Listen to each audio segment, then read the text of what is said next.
as we make fundamental changes to our company to restore trust and return the Boeing company to the American manufacturer it used to be. The new CEO of Boeing, he officially takes over next week.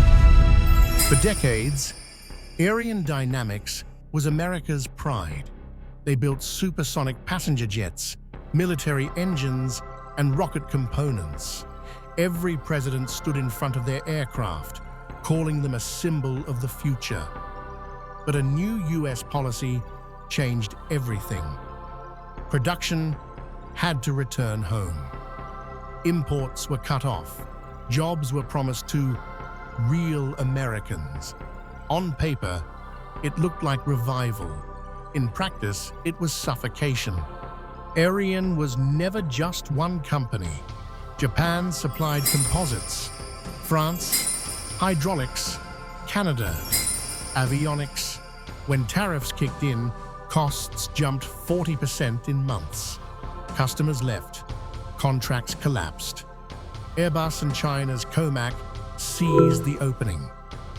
New CEO Dr. Marissa Vaughn laid out the radical plan. Shut down US factories and move abroad. Thousands lost their jobs. Entire towns, Everett, Wichita, Tulsa, went silent overnight.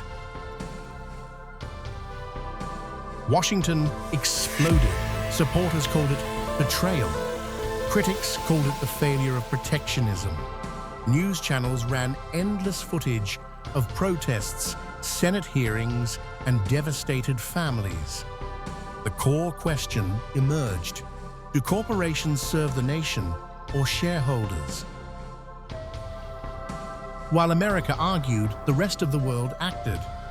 Poland built a new logistics hub. India granted tax breaks. Brazil launched a full tech park. Within a year, new digital factories with robotics and digital twins were running. Costs dropped. Deliveries sped up. Shareholder trust returned. Aerion was reborn, but not in America. In the US, only empty plants remained. Houses for sale, schools, shops, hospitals losing funding. People asked, how could a national symbol just walk away?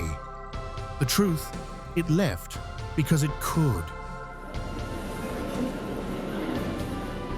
In the void, new startups rose. Drones, electric VTOL aircraft, green aviation tech, young engineers, disillusioned with the old giants, set out to build their own future. But the road was long.